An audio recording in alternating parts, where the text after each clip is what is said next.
Today I have with me Subashish, who has been an academically gifted person and is doing wonderfully well in his own professional career. But he has seen challenges when it comes to his own mental health. He has been vocal about it, he writes about it on social media, and today he is opening up about all those challenges in much more detail. He is talking about the issues which he faced and the learnings from all his experience. I am sure this will be helpful to all the people who are watching this. This is not to be taken as a medical advice since he is not a medical practitioner. He is just sharing his experience who for somebody who might be in similar shoes. So let's talk to Subashish.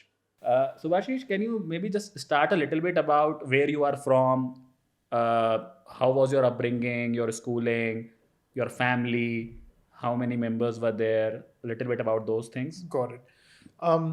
So I grew up in a very what all of us like to believe is a middle class upbringing, but obviously in the context of India, fairly privileged. My father was in the Indian Navy, Okay. because of which we spent my childhood shuttling between a few cities. In my case, Vishakhapatnam and Delhi. I have an elder brother. My mother is a homemaker, so we used to live in central Delhi. Going to initially in my life naval schools, eventually to another private school in Delhi, DPS Puram, and childhood in general was just like I guess what every 1990s kids childhood is. There was material comfort, but at the same time a family which really cared about academics. My father himself, for his masters, had gone to IIT Delhi. He had been from NDA. The entire family really focused a lot on academics, which kind of explains how I was introduced to that as well. Awesome. So you had a very fairly protected and stable childhood in every sense. I would absolutely say that. I think a fairly healthy family life, a healthy relationship with parents. My parents had a healthy relationship among themselves. Our cousins stayed with us briefly, and we all are fairly close to each other. And I don't think there was anything that was fundamentally wrong. Um, Financially, we were fairly comfortable as Understood. well. Understood. And what about your further education after school? So I went to St. Stephen's, Delhi. I studied economics there. That's a 3-year degree. After I completed those 3 years, I worked briefly for 2 years at McKinsey, which is where both of us met. And after that, I pursued my master's, which was at Oxford University. I did an MPhil in economics on the Rhodes Scholarship. So those are the two degrees that I've done. For people who do not know, it's a very big deal to be a Rhodes Scholar at Oxford. Uh, he just slided it in, but it's a big thing. Uh, and what about after college? How has been your professional career? Has it been a fulfilling journey for you? What are you doing right now? Absolutely. I think I've been very fortunate to find myself with these opportunities. Obviously, being a business analyst at McKinsey, as both of us know, is a matter of great fortune and starting your career in the right place. Even within McKinsey, I think I was very lucky to work on the right set of projects, worked across pharma, economic development, rural electrification, financial services, built a fairly wide and useful network while I was there. That's when I decided to go to Oxford, study a little bit more. And then when I came back to India, again, I found myself right place, right time. I entered venture capital. So I was with Omidyar Network India, which is one of India's leading impact investing firms. At that time, and this is 2016, they were setting up a new area of work on digital identity, which is stuff like Aadhaar, etc. Again, 2016, Aadhaar was the big topic in Yeah. India, and people are talking about, what is the potential of Aadhaar? How can we build things like UPI and other things? So I built an area of practice for Omidyar Network in that field, and because this was literally a 0 to 1 journey in a venture capital firm, I kind of saw myself rise professionally very quickly, both obviously in terms of just my role, etc., but also in terms of the opportunities and the potential I got to make impact. So I did that for 5 years. In 5 years. We really did some very cutting edge work. To give you a few examples, we funded an open source ID project, which is today the backbone behind ID systems in 9 countries. It's called Oh, Mozip. oh, We also were one of the first investors in cybersecurity in India. So really was able to do a lot of cutting edge work. But after 5 years of doing that, uh, I found myself in the situation where I'm like, I've done management consulting, I've done venture capital, but how about getting my hands down and dirty? And that's when I decided to make the switch to being an operator. I joined Club, which is India's leading revenue-based financing startup. It's a seed stage startup. Our idea is that we enable digital SMEs to grow because, again, if you think of how do companies raise funding, they either get venture capital or debt is usually very inaccessible for early stage companies, very asset light, Yeah, yeah. etc. So Club is trying to solve that problem. I head corporate development for Club. And throughout this entire journey, my side gig or my side hustle has been as a writer. So this year I published a book with Bloomsbury. It's called Caged Tiger: How Too Much Government is Holding Indians Back. So I'm trying to kind of find that balance between my day job, which is in startups, venture capital, etc., and my night job, which is writing. From the sounds of it, you have had a very very very successful professional career. A very You have a great family to support. I keep following you on social media as well, and I see that you have been very very vocal about your own personal mental health challenges and the journey. So would love to know a little bit more about that. Where exactly in that journey did you first feel that this is something which I should take care of, and then what was the subsequent learnings from that point? So this happened fairly early in the journey. I think I grew up a very introverted child. And for an introverted child, having to move around cities every few years was quite difficult because you move cities, you have to make a new set of friends, etc., which was fairly challenging. But that was still okay. I could somehow deal with that.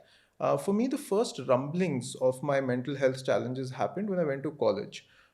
Which college is The this? St. Stephen's, St. Stephen, yeah. my undergrad. And Hmm. the reason it happened to me in retrospect is because when I graduated from 12th grade, I was lucky enough to top the country in the boards. And there was this whole, I would say, 3 or 4 days of shosha where like journalists are chasing me, Yeah. fighting over me. I mean, there's literally a car chase sequence in which I'm sitting in the car with a journalist and another journalist is chasing me and a third journalist is calling me up on phone, etc.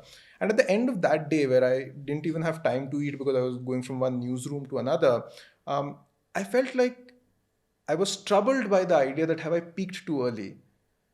Have Will I ever see a day like this again? Funnily, later that night, one of the journalists, while I was doing an interview with her, said, "You must be feeling like Brad Pitt today." I said yes, but the unfortunate thing is tomorrow I'll wake up again like nobody. Oh. And that little seed of a thought became over the months that I went to St. Stephen's a big thing that was eating away at me. I think it troubled me a lot in from the perspective that here I was, I had spent the last few years preparing for the boards. I've been fairly isolated in that sense. My parents had to move out of Delhi in 12th grade, and I had lived alone in a room by myself. Then all of this had happened. Um, I think those are fairly unusual circumstances for someone who'd been in my position. So when I went to St. Stephen's, I think I was really grappling with how do I form these human bonds in a very healthy way. How do I form friendships in a really healthy way? Because those were somewhat new and alien concepts to Hmm. me. I had not lived in such proximity to so many people because I was living in the hostel of Hmm. St. Stephen's. So by the end of my first year is when I realized something is wrong. That I'm behaving in very unhealthy ways. I'm feeling what I would believe are unhealthy emotions. I think I was struggling with how do I interact with some of my closest friends. And that's when I knew that perhaps something is wrong. I was behaving in erratic ways. I was being very irritable at times, very cheerful at times. There was just these kind of mood swings that were happening. And that's when I knew that maybe I need help. Can you give an example where you kind of really, you know, because the reason why I'm asking this is because this might be happening with so many people, but they just do not know that it Yeah. is happening. I'll give you two examples. One was and finally, both of them related to my birthday. One of them was when on my birthday, a bunch of my classmates came together. Like again, like any normal college group of Hmm. friends does, bring a cake and celebrate and maybe even decorate a little bit. And then in the middle of the day, I'm sitting there, I'm just can't feel happy. right? There are people around me who are really cheerful, congratulating me. It's like a celebratory environment. They've done something, and I internally am not able to feel happy. Right from that time till today, how has been that entire journey with mental health? Got it. So I would say the job, McKinsey itself, was a 2 year pause on many things, including my mental health challenges. Because obviously, as you know better as well as me, that it's a fairly intense job, and just staying afloat takes enough energy that you very often don't have time to think about too many other things. So I would say that was a 2 year pause. Then I went to England to study, and that then triggered a similar set of incidents, because again I was in a new land. According to you, like what is a very common misconception people have about mental health when they think about it? So it's a four or five. One is the extent of it. Um, People think, okay, this must be some remote incident that happened with some people, but actually that's not true. 1 in 5 people in the world, including in India, suffer from some variant of a mental illness. The second is that there's something wrong or there's a mark of failure. Whereas if you come to think of it, some of the most successful, decisive, and strong people in the world have had mental health challenges. Lincoln battled mental health challenges throughout his life. Winston Churchill battled them. So I don't think it's a mark of failure. In fact, in many ways, people who are more successful and take the burden of success and strength on themselves often find themselves with mental health issues. The third, I would say, is that there is an immediate trigger. Because whenever I often tell people about my issues, they say, "But hua kya?"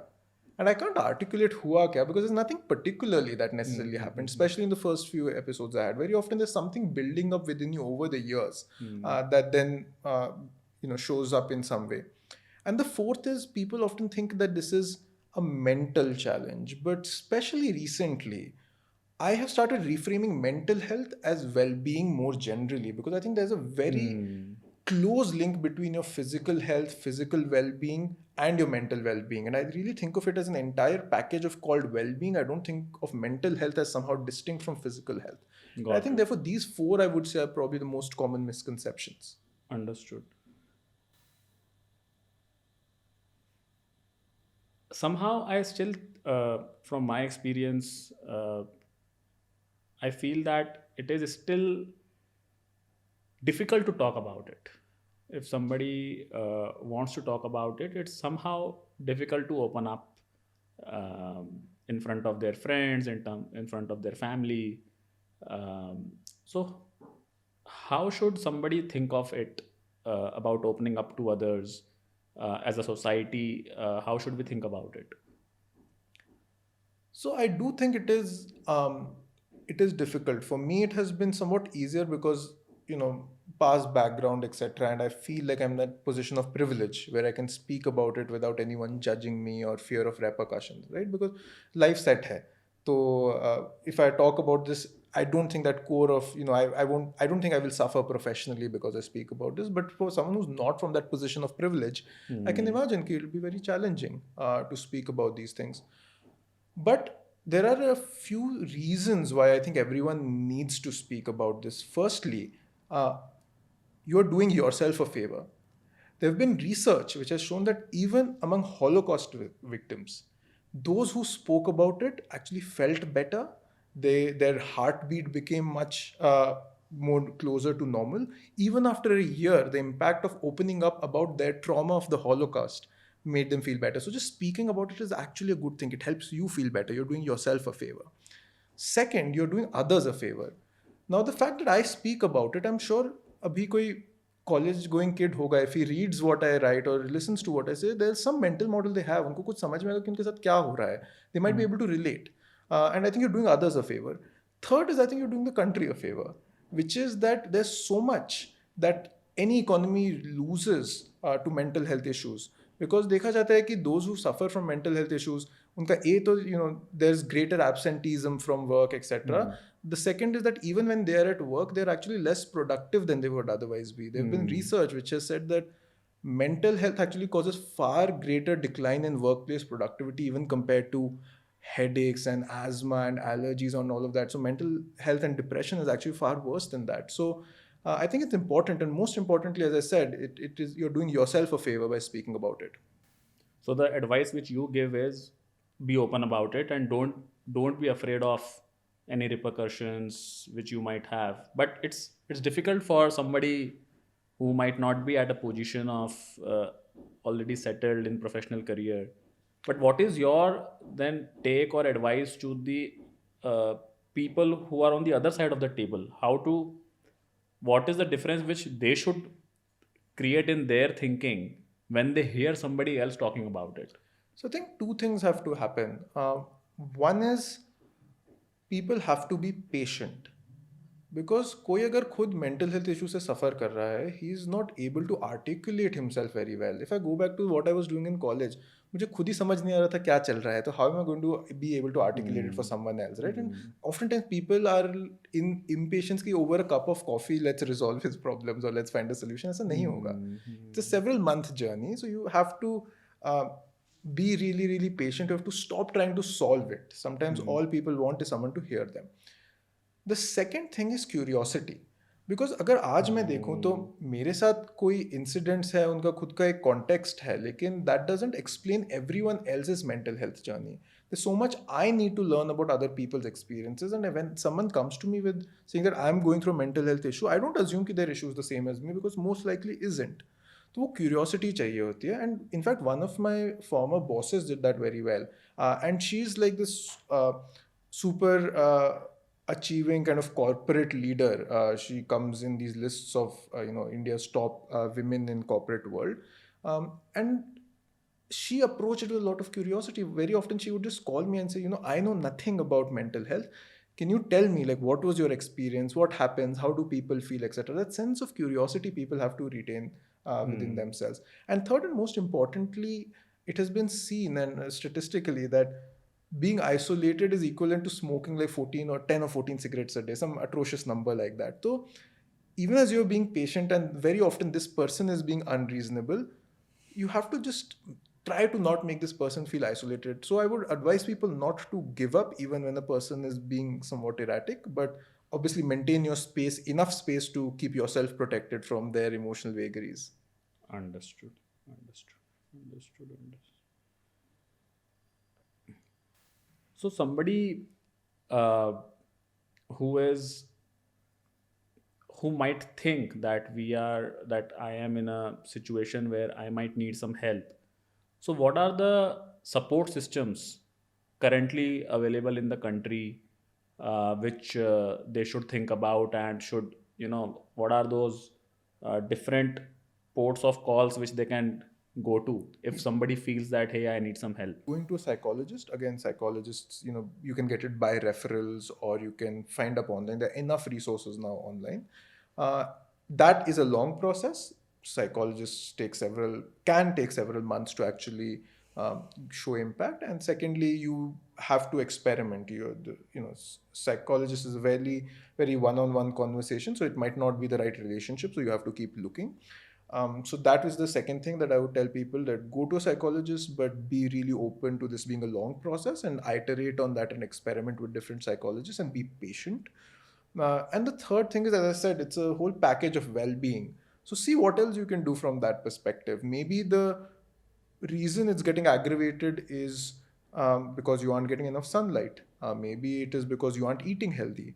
All of these things are related. So read a lot more about like healthy lifestyles and try to incorporate that in your life. These would be my pieces of advice. Understood. Got it. I also want to ask that there is somehow, there is a feeling always to avoid therapy, which is generally the suggested method, which you are also saying.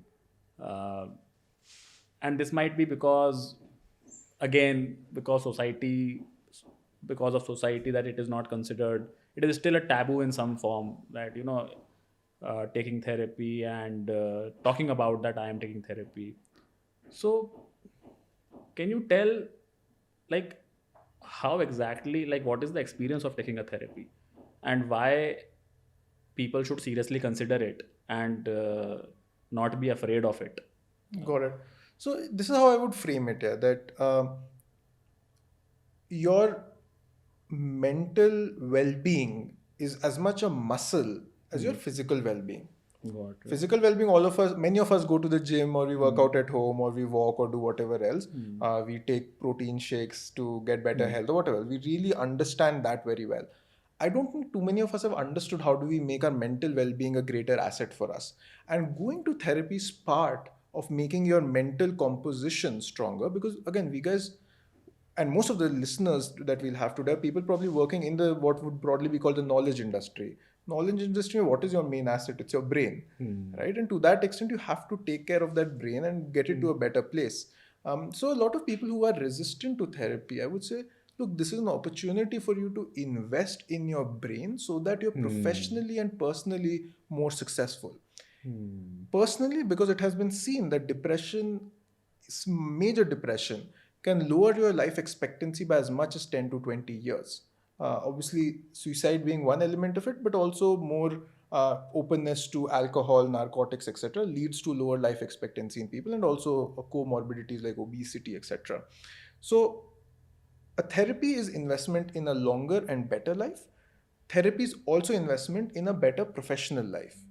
Because you're going to be more productive, you'll be able to think better if you go to therapy, etc. So I understand the hesitation, and again, now there are enough channels where you can do this anonymously online, right? You don't, even your roommate doesn't need to know that you are actually seeing someone in therapy. So you should come out and talk about it whenever you're comfortable, but at the very least, at least through these anonymous channels, get yourself a therapist. And what is the importance of self-care techniques like meditation in this journey?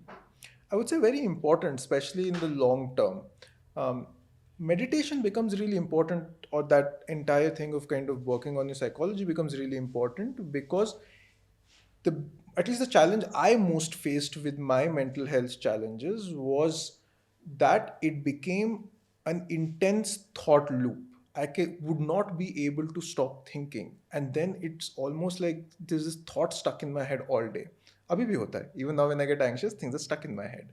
Um, Meditation gives you the opportunity to break that loop. By trying to focus on your breath, you're seeing your thoughts come, and then you're seeing them go away. You're not engaging it with your thoughts as much. So meditation becomes really important from that perspective. The second perspective from which meditation becomes important is a psychological phenomenon called psychological distancing, which means that all of us are really good at giving advice to other people, but we are not very good at giving advice to ourselves in the same situation.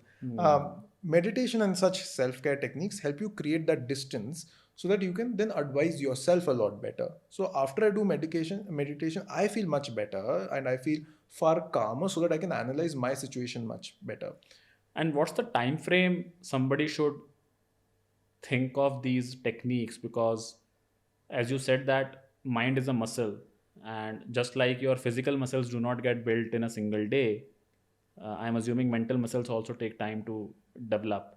So like if somebody is investing into meditation, so what's the average time period if somebody is doing it daily before they actually start seeing that impact in their mental well-being? Yeah, I'm sure it'll vary from person to person. I can only speak from my own experience. That in my first bout of mental health issues, I wasn't doing meditation, but I was going to the psychologist. It took me at least a good 3 months to get to a new steady state. So I think you have to give yourself at least that much time.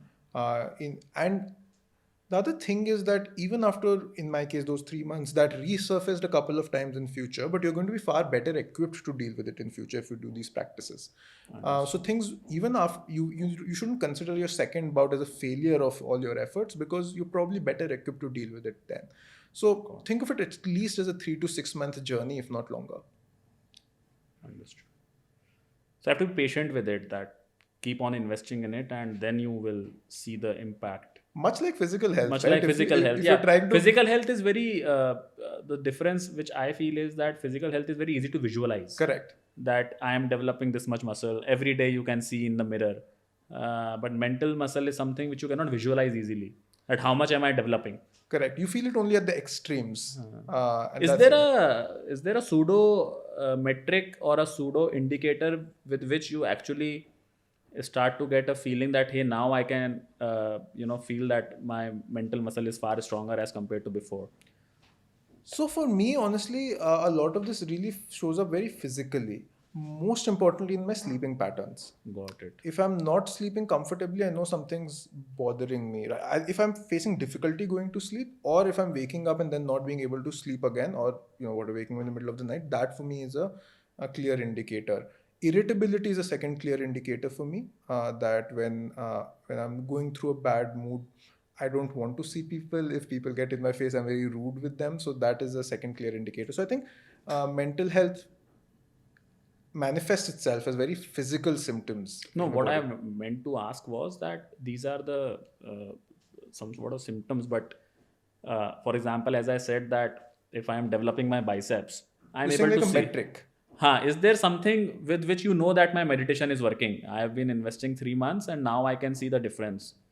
Not to the best of my knowledge, Understood. but Got it. maybe it's my ignorance here. Which is so now I come to something which is top of the mind for everybody, which is uh, everybody is in a fast paced life today.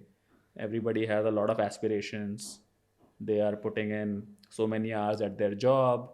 They are putting couple of hours in commuting. Then they have household duties to fulfill. Many of the folks have kids to raise, elderly parents to take care of. So there is a enough fast paced life which everybody is living today. And there is a talk of work life balance which many people do, but beyond work life balance, how do we integrate this? Like how should somebody who feels that he or she is super busy in life should integrate mental well-being into their daily routine? So I think the solution to that is, as you use the right word, integrating into things you'd possibly anyway do, um, and get to a better spot. So what I mean, I'll give you a few examples. For me, the most important thing I do from the perspective of mental health is, as I said, psychological distancing. It has been seen that when you write or talk about yourself in third person, you're able to work through your anxieties and mental health issues much better. Whenever I have a bout of intense anxiety, I actually just open up one of a Google sheet. I call it my digital diary, and I write for like the next 15-20 minutes in third person. And that helps me calm myself down a lot better. So I use that technique. The second technique a lot of people use is called a gratitude journal. It has been seen that when you feel gratitude towards things, you are far more appreciative of life and improves your mental health. So what they do is every day at the end of the day, they talk about one thing that they're grateful for. I'm grateful for having a wonderful partner. I'm grateful for a good job. I'm grateful for a pay hike, or whatever else you feel grateful for, big or small, you can write about it. The third thing that I have now started doing is actually get a lot more sunlight. And Understood. especially this is true for folks like us in Bangalore, where you don't get too much sunlight to start with. But trying to get whatever little sunlight you can has been seen to lead to an improvement in health. And how I do that is actually like walk around for about 20 minutes in the morning. I listen to a podcast and I do it in the open so that I'm getting sun. So that's the third thing for me. The fourth thing that a lot of people do is meditation. I unfortunately feel like I don't have that much time for meditation, but it's been seen even 5 minutes of meditation a day really helps you a lot. So in all of this, what I'm trying to do personally is I'm not doing anything special. It's not like I'm taking out 20-30 minutes of a day, except for my morning walk, which also I'm listening to a podcast, so it's productive. I'm not trying to do something special or different or take out too much time. I'm integrating this into my day-to-day rituals.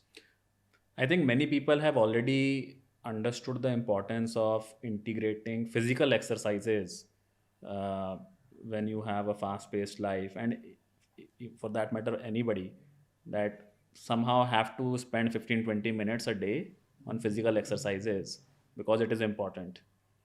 Do you think people should also set a specific time for this for their mental well-being, or this is more better which is integrate in something which you are already doing? I would say for people who have fast-paced job, probably integrating it is much better. For me, for example, what's most important is, anyway, as you rightly said, there's so much work and work's typically very intensive, right? So anyway, I probably have like 2 or 3 hours of downtime in a day. In those 2 or 3 hours, I don't want to be sitting and meditating, at least personally. So for me, integrating it works much better. In fact, I say it's much easier than physical health. As someone who also focuses on my physical health takes an hour of my day end to end. Mental health is much easier when you get into the flow of things.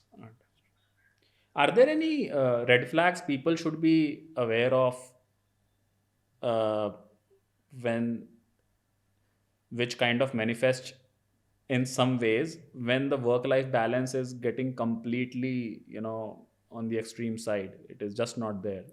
I think what people need to do is firstly decide what is the kind of life they want to live, right? Some people have a strategy of saying, Ki, I'm going to earn a lot of money and then I'm going to take it easy thereafter. Or some people say that, look, I really care about that boundary between work and the balance, etc. So people have to make that judgment for themselves. For me, I aligned on what is the kind of job, like how much do I need to earn in life to live the kind of lifestyle I want to live. So I have that number. It's both traumatizing because I'm always focused on that number, but it's also very enabling because I then know that beyond a certain point, I don't need to look for a higher paying job.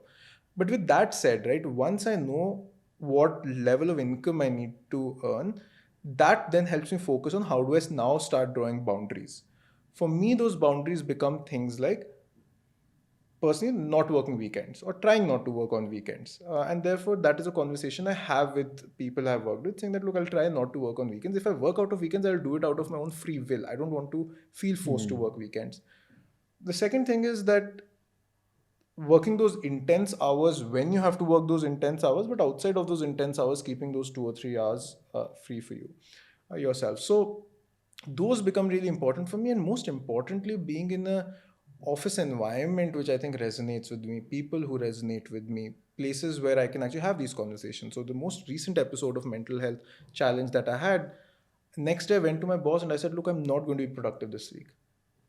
And it was good that I was in a position where I could have that conversation with my boss. So again, all of these can be done. They're going to be extremely contextual, so people need to figure out which of these things they're comfortable doing. But my big advice being, articulate for yourself what you want so that then you're able to articulate it for others.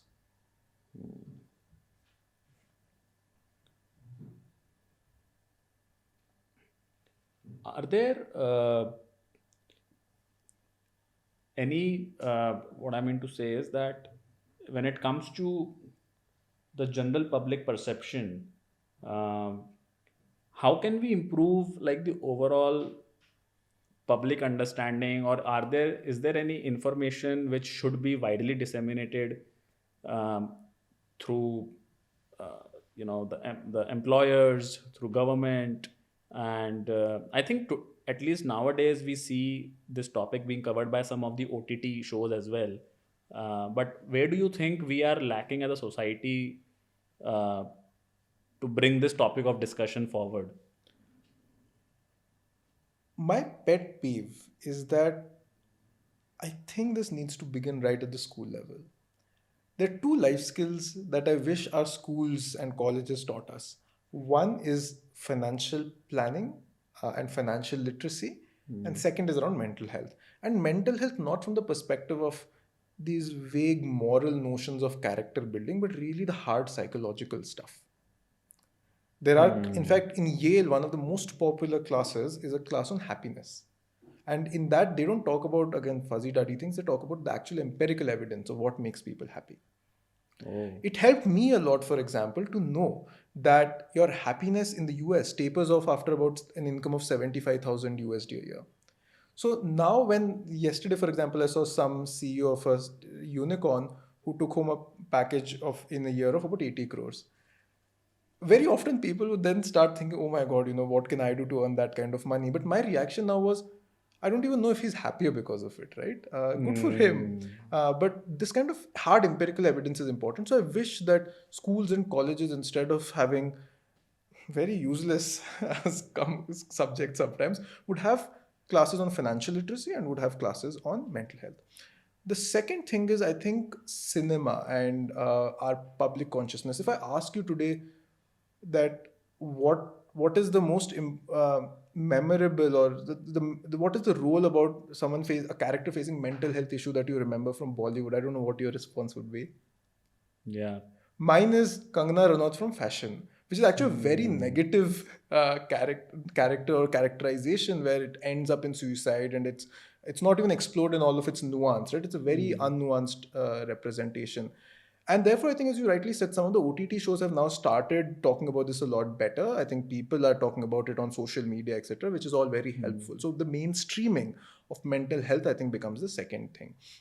And the third and final thing is that employers need to be a lot more open. I don't expect them to be able to do too much. Like when startups are fighting for survival, I think mental health is or mental health support is a luxury they can't afford. But the very least they can do is to be supportive in whatever ways they can. I have found that support in my current startup, and I just wish more startups and companies are like that. Understood. Understood. What is the role of technology going forward in this? Because technology has been instrumental in transforming so many other industries and problem statements, like from getting a cab to getting a food at home. Uh, how do you think technology can be leveraged to its maximum to address this challenge? I think technology is going to be incredibly useful. Again, going back to 2010, that college going student in me had to travel like an hour away to get to Wim Hans, and now they could literally do that on their phones or on their laptops. So, So an online therapy is as effective as an in-person therapy, according to you? absolutely, for me it was, because it's easy for me to kind of connect with people one on one in those kind of settings. Some people might not prefer Got it it. as much. So But again, still, there's an option now. there's an option now, and there's a very easily accessible option now, Hmm. and perhaps at least it helps you get started, and then you can decide whether you want to go into an in-person therapy. So I think that helps a lot. But again, talking about the context of well-being rather than just mental health, I think there's so Hmm. many tools that have come up which are really useful, because all of these are behavioral nudges essentially, and you are trying to behaviorally nudge yourself in a different direction. So even something like not sitting on your desk for too long and staring at a computer. Now there are tools which will behaviorally nudge you to get up every 25 or 55 minutes and take a little bit of a walk. And I think those things help. For me, step counts really help, because then I know, okay, I've not been physically active. I should probably get up Hmm. and walk around a lot today. So all of that helps. And finally, again, going back to the point around therapy, there are lots of businesses that are being built around it. There's a startup called AstroTalk, a profitable startup. While it was meant to be a forum for astronomy related advice, Astrology. astrology related advice, it has now become one where people actually feel free to talk about their challenges with their family, or it's become quasi therapy, which I think is really helpful as well. So those kind of businesses I think are going to come up. When I was in VC, lots of people used to reach out with their mental health startup and things like that. So I think this is something that technology will really solve in a big way. Obviously, monetization becomes a challenge for many of these startups, but I do think there's something that people are onto. But technology can also, uh, because I also, see and hear that too much use of social media also is actually having a negative impact on your mental health. Now that is pure technology as well. So what are those uh, potential downfalls as well, which somebody should be aware of when using technology, that it should, instead of helping, should not actually be harming your mental well-being? I would say a few things. Firstly, there are lots of people on social media who are giving gyan and pretending to be experts on topics they're not experts in. Hmm. I am literally perpetrator number one of that, because I talk about so much mental health, but I mean, I don't have a degree in psychology, right? So Hmm. people have to be really cautious about what kind of advice online that they actually take and they don't take. Believe in experts, do your research, take everything you read on LinkedIn with all these self-professed success gurus or whatever, mental health champions, with a pinch of salt. Trust the experts, look at the actual empirical evidence. The second, since you spoke about social media, there are two aspects of social media that you need to be aware of. One is what is a psychological phenomenon called emotional contagion.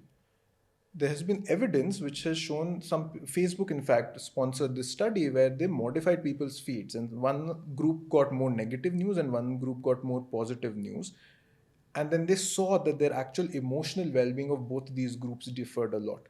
So you have to clean up your social media feeds, which means that I used to be one of those people who used to fight with random people on Twitter and then get into the and feel good and bad about that. And now I've got to that phase where it's like, if someone's interfering with my emotional happiness, I just block them or mute them or whatever it takes. I have muted a bunch of friends whose Instagram feeds I thought were not healthy for me. So curate your your feed, because emotional contagion is a real thing.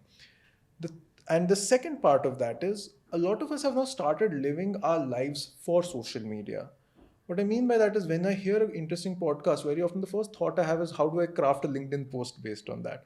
Or when people are having an experience, the first thought they have is, how do I click a nice photo so I can post it on If they are Instagram? having a good food, before that we need to take a photo and Exactly. And again, I go by what the actual research on this is. The research on this is that taking a photo for the purpose of storing it in your memory has a positive impact on your experience. It elevates your experience. But when you know you're taking a photo to put it on social media, it deflates your experience.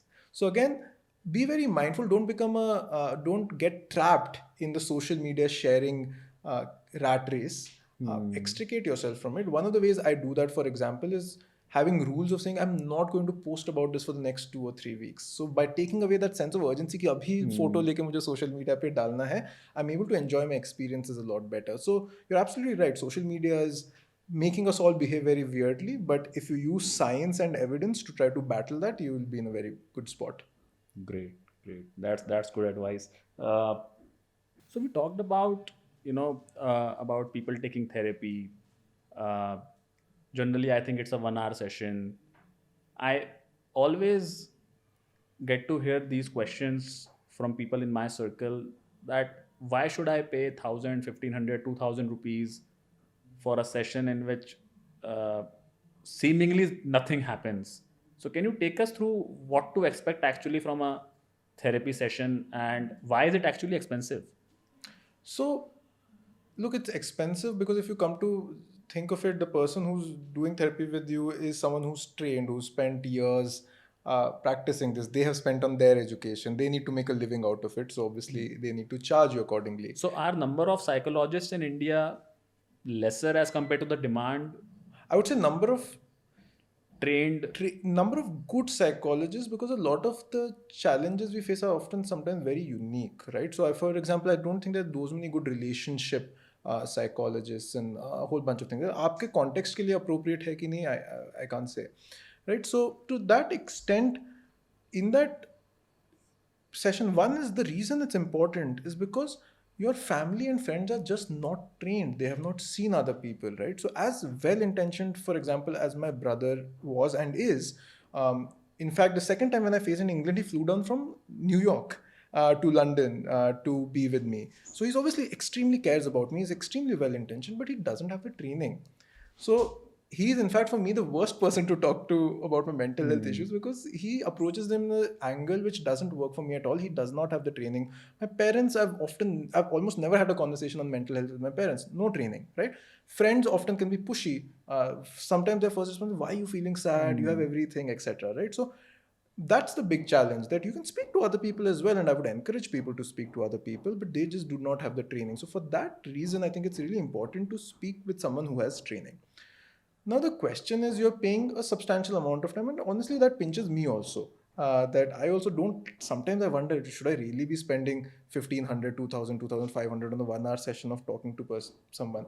But a couple of things. One is, I think a lot of educational institutions and a lot of companies need to provide this free of cost. So when COVID broke out, I suggested to my employer, and they accepted that we will give free sessions to all of our people. Now there are enough of these startups which are tying up with corporates and startups to offer free mental health services to their employees. It's almost like group insurance in a way.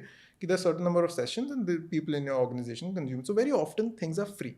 Got it. Or things can be reimbursed. A lot of insurance policies have now started uh, covering the cost of mental health sessions and therapy and all of that. So you should actually check with your work employer and with your insurance company if those work or not. But even if that is not available, at least what I suggest to people is give it about 4 to 5 slots. So mentally budget yourself. What will often happen is your first therapy session will sound most useless to you because the therapist will probably just be trying to understand you in that one session. So they'll ask you questions and they'll ask you very basic Hmm. questions. Hmm. Who's in your family, what happened, describe your life, etc., etc. At the end of it, you will come out thinking, why did I spend 2,000 rupees on this?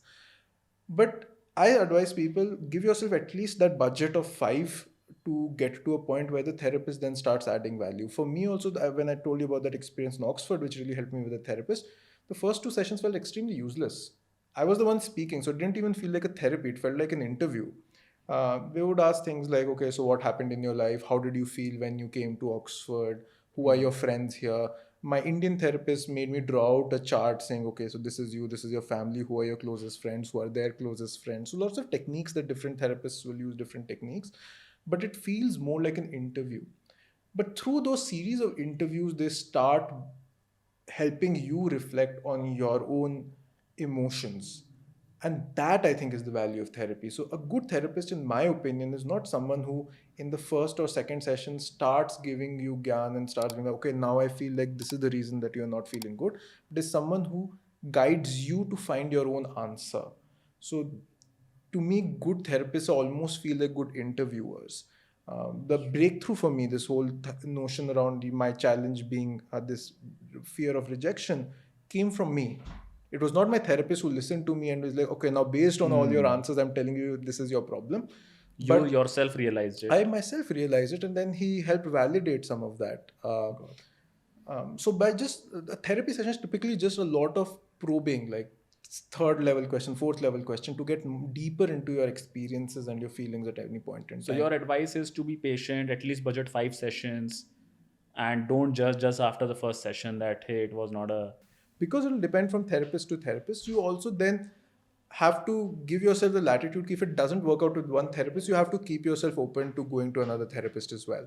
Also, can you tell us a little bit about how important factor is a healthy body?